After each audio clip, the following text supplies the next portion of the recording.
Hello, everybody, and welcome to our first Link webinar. My name is Joni Rampola, one of the registered licensed dietitians with your Giant and Martin stores. And I am also the Link ambassador for Region 142. And today I am so excited to welcome Jillian back. I worked with her in one of our classes before, and she is absolutely amazing. I'm sure you're going to love her talk. And Jillian, I'm going to turn this over to you. Hi, I'm so excited to be here. Okay, I'm going to go ahead and share my screen. Yes, please do. And then introduce yourself. That would be wonderful. Yes, definitely. Okay, hopefully you can see this. So, hi everyone, I am Jillian, and today we're here to talk about self-care through mindfulness. I have 5 tools that I want to share with you to help lower stress and boost your mood. But before we get started, of course, I want to introduce myself so we're not strangers. But I am a certified health and wellness coach, and I help women preparing for motherhood uncover what to eat, how to make movement a natural part of their routine, and strategies to stress less so they can feel strong, healthy, and prepared for pregnancy and motherhood. And I do one-on-one coaching where I provide holistic, personalized support to help women nourish their bodies, manage stress, and stay active. So whether they're trying to conceive, navigating infertility or IVF, pregnant or adjusting to life postpartum, my mission is to empower women in their health and help them feel supported every step of the way. I also work with clients who are not necessarily in this category, men as well, and I help a lot with also emotional and stress eating and lots of things like that. So these tips will be helpful for you even if you are not in that category of people, of course. So what exactly does mindfulness mean? So the definition of mindfulness is the state of being conscious or aware of something in the present moment. But most of us are so busy going from one thing to another, and we are not fully present a lot of the time. I know I can be guilty of this as well. This can make you feel out of tune with your body, which can lead to overeating, undereating, high stress, poor sleep, and feeling tired all of the time. But mindfulness is really key to forming new habits and sticking with them, because any change really starts with one thing, and that is awareness. So in order to change our habits that can improve our health, reduce our stress, and give us more energy, we need to pause and tune into the present moment. So I'm going to walk you through 5 simple tools that you can use to increase mindfulness so that you can stress less and have more energy. Because which of us don't need those things, right? I think we all do. So tool number 1 is the 5-5-7 breath. So focusing on your breathing, and specifically a longer exhale than inhale, stimulates the vagus nerve. And this is what turns on your parasympathetic nervous system, aka your heal and feel or your relaxation response. And fun fact, more motivation to do this. This can also help really improve your digestion and also helps boost your metabolism. So you definitely want to do this breathing exercise. So what you do is you inhale for a count of 5, hold at the top for 5, and then slowly exhale for a count of 7. There's many variations of this breathing exercise of how long you should hold, but the important thing here is to have the exhale be a little bit longer than the inhale. And that's really what stimulates the vagus nerve to help calm your nervous system. So let's try it. This is just going to take a minute or so, but you can put everything down and just sit comfortably with your spine straight, your feet flat on the floor, and you can close your eyes if you like. And just unwrinkle your facial muscles and just relax. And then you're going to inhale for a count of 1, 2, 3, 4, 5, holding at the top for 5, 4, 3, 2, 1, and exhaling for a count of 7, 6, 5, 4, 3, 2, 1. Inhaling again for 5, Filling your lungs to 2/3 capacity, holding at the top for 5, and then slowly exhaling for 7. Just letting it all out slowly through the nose. And let's do one more together. Inhaling for 1, 2, 3, 4, 5. Holding for 5, 4, 3, 2, 1. And exhaling through the nose at a count of 7. And if your eyes were closed, you can open them now. So just try practicing that breathing exercise every day, maybe in the afternoon or whenever you feel typically stressed. If you have a hard time falling asleep, that's also a great thing to do to help you kind of calm your nervous system so that you can fall asleep a little bit faster and more peacefully. So tool number 2 is a mental rehearsal. You may have also heard of this called like a visualization. You can use the name kind of interchangeably, but I use this tool with my clients to help them create new habit loops, like overcoming resistance with exercise, for example. And this is a really great mindfulness tool that helps boost those feel-good receptors in your brain. It's a technique that is used by elite athletes to imagine the game or whatever Olympic sport that they're doing from their perspective, as though they're actually competing and going through all of the motions, kind of like a trial run, but all in your mind. And studies have been shown, or studies have been done that have shown that you can really make physical progress by doing a mental rehearsal, even though you're not physically actually doing something with your body, because your brain can't tell the difference between reality and what is in your mind, which really just shows how powerful your thoughts are, for better or for worse. But just think of a goal, a new habit, or just even a state of being that you would like to achieve. And then visualize every single step of the process in first person perspective, really tuning into your breath and each of your senses. So you can kind of combine that breathing exercise we just did while you're doing the mental rehearsal. So I'll share an example. If you are stressed, you're having a really tough day, and you just really want to feel lighter, happier, insert whatever, feeling you want to be experiencing instead, you might start by visualizing yourself going outside for a walk or a run to clear your head and get some exercise. I know most people are kind of working on trying to be more consistent with exercise, so these can kind of go hand in hand. But visualize every single step of getting ready to go on your walk or your run. So you're getting your workout clothes on, you're lacing up your sneakers, you're drinking your water, you're putting your playlist on, putting your earbuds in your ears, whatever that process looks like for you.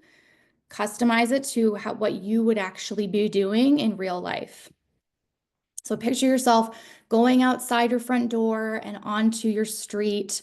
What might you see when you start walking? What might you hear or smell or feel or taste? And just imagine your lungs filling up with air as you inhale and exhale, the scent of the flowers and the trees as you walk past, the feeling of the sweat on your palms or the breeze on your face. Just really tune into every little bit of it and feel that lightness in your body as if you're actually experiencing it. And this can actually physically calm your body down and get you into that happier state.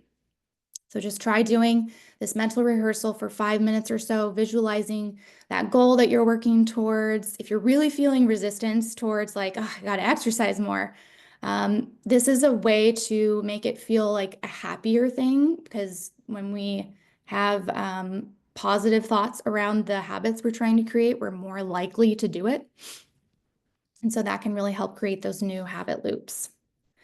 But whether you're trying to like visualize a goal that you're trying to achieve, a new habit, like a daily walk, or a state of being, like feeling more happy, more joyful, more content at the end of the day, go ahead and visualize that with this mental rehearsal. And that will help it become true in real life. Okay, so tool number 3 to help you stress less and have more energy is a daily digital detox.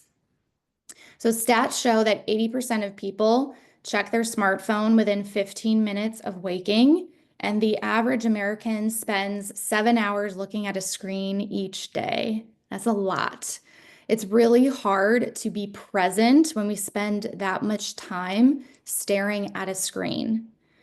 And another reason that cortisol might be spiking more than necessary is reading those emails, those text messages, the latest news headline, whatever it is, that can really set off a stress response in your body, which is not the healthiest way to start your day. And at night, that screen light can really mess with your circadian rhythm and make it hard for you to fall asleep or to even get good quality sleep. So I know it can be really hard to separate from your phone. I totally feel this too, and this is something I have to actively work on as well. But try keeping it in the other room if you can, and not looking at it for ideally at least 15 minutes before you go to bed and after you wake up. Eventually, if you can work up to maybe 30 minutes of no phone time before and after sleep, that is great. Even longer, the better, especially before bed. But just notice, like try it a little bit, try it for a week or however long. Start to notice if you see any changes in your mood or your energy, how you're sleeping after you've tried that for a few days or a few weeks. Just using myself as an example, I've noticed that when I don't look at my phone before I go to bed, I wake up feeling so much more rested. It's like the screen light has been burning into your eyes when you look at that right before going to sleep, and I feel so much more groggy than when I put away the phone and I do not look at it at least 30 minutes before going to bed. So that late night scrolling, doom scrolling right before you go to sleep, even though you think it might be helping you fall asleep, it could be impacting the quality of your sleep. And also thinking about how that's affecting you during the day, if that's helping you be happier and more present as well when we are lacking in our sleep and our energy. All right, the next tool, tool number 4, is a simple gratitude practice. Now, we've all heard of gratitude, right? It sounds all great, but when we are grateful for the things that we already have or already have experienced, you're less likely to look outwards for validation or for the next bigger, better thing. And it brings you into the present moment, and it really allows you to appreciate all that you already have. So just try a very simple gratitude practice, like maybe a gratitude journal. These are really great if you want to see your progress over time, like actually visually see your progress. So I have a client who would write down 3 things that she was grateful for every morning before she started her day. And it really helped her to have a more positive outlook. And that positive outlook impacted her entire day, made her more likely to work out, to eat healthier, to just like give herself the self-care that she needed and deserved to have when she had that positive outlook. And part of that was setting herself up for seeing all that she was grateful for every day, even the little tiny, seemingly insignificant things. Now, if journaling feels a little bit too intense for you to get started with, or just feels like too much of a leap, I'm all about starting small and starting where you're at. So you can even just say it out loud. So stacking it on top of a habit that you already do every day, like brushing your teeth or sitting down for dinner, for example. When you go to do those things, just recite something that you're grateful for out loud. That's something me and my husband would do where we sit down for dinner. We would just say, each of us, like something we're grateful for that day. And it just gives you a moment to remember all of the little things that you have to be grateful for. It boosts your mood in the moment, but those effects can really be lasting throughout your day, especially when you make that a habit. Now, this last tool that I'm about to share is probably one of the most important to help with stress and mental well-being. And I've given you several tools so far, but tool number 5 is one that actually helps you to do less in order to make space for more of what you truly need, which I think is very important. But that is the delete, delegate, and delay tool. So I often work with clients to take a closer look at where their time and energy are actually going. Because if you're pouring yourself into the wrong things, there won't be very much time left for the self-care that you actually need. Instead of just dumping a whole bunch of shoulds on you and you should be doing this and do this and do this, it can feel a little overwhelming and then we don't do anything. So what can we take off of your plate in order to make space for the stuff that is truly important to you? So you might also be exhausted if you are somebody who tends to say yes to a lot of things. I know I've been guilty of this. So maybe you have a packed social calendar, maybe you're a people pleaser and you tend to take on more responsibilities than you can physically handle. Um, Maybe somebody invites you to something, you just want to say yes to everything, right? But by saying yes to something, we are also saying no to something else. And it's really important to find a balance with what we are saying yes to. So I want to invite you to try this. The next time somebody asks you for a favor or maybe invites you to do something, instead of just like having the knee-jerk reaction of, yeah, I'll do that, because a lot of us tend to do that, just wait to reply. Give yourself whatever buffer of time you need, maybe 24 hours. Just wait to reply and first ask yourself, is this in line with my top priorities? Am I saying yes out of obligation or out of joy? And do I have the time and energy to commit to this right now? And once you've given yourself that intentional pause, right, that intentional pause of being mindful and thinking about it first, then you can decide if you want to commit your time and energy to that right now, or if it's better to say no or not right now. Now, I know some of you might be thinking, like, obviously, if you get requested of something at work, there's certain things we can't necessarily just go say no to, right? We have certain responsibilities and obligations. So there are going to be things that you just have to do.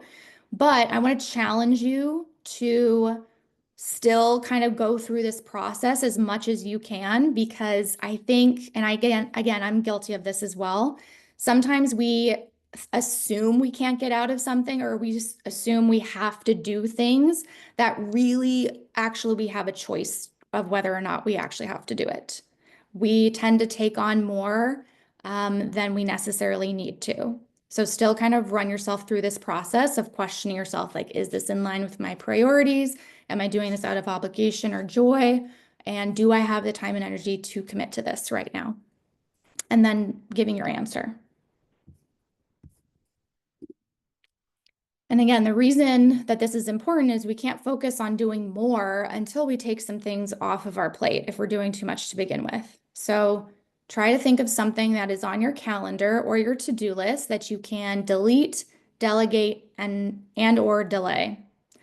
So there might be something that drains your energy or you really don't have time for, and it's mostly there out of obligation. Can you delete that from your to-do list or calendar?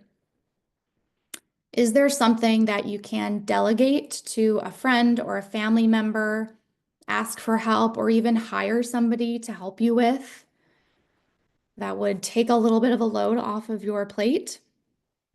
Or how about something that is not necessarily urgent that you can delay to a later time? That way you can focus on higher priorities right now without adding extra stress.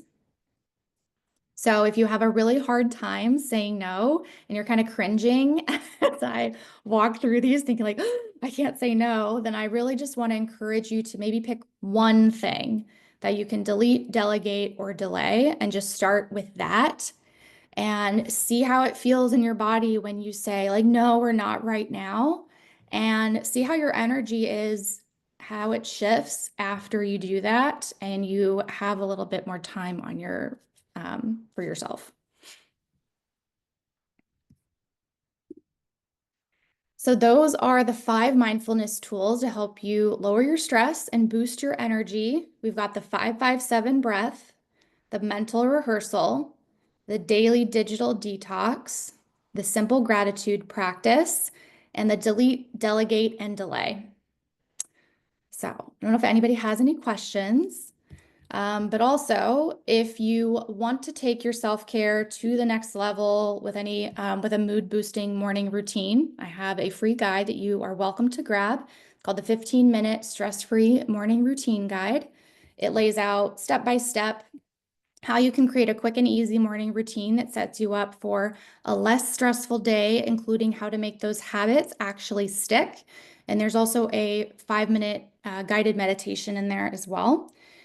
So you can grab that at jillianhealthandwellness.com/morning routine. I'm also on Instagram. If you want to come on over and say hi, let me know that you saw this on here. I love getting to connect with you there. I'm at Jillian Beck-Rogers _health. And if you have any questions, just let me know. I will go ahead and stop. Thank you, Jillian. That was absolutely wonderful. And I love that you gave us 5 tools that we can try one of them, try all of them, depending who we are. And I hope people do take you up on visiting your site and downloading the guide. And we so appreciate your being here with us today. Thank you. Thank you for having me.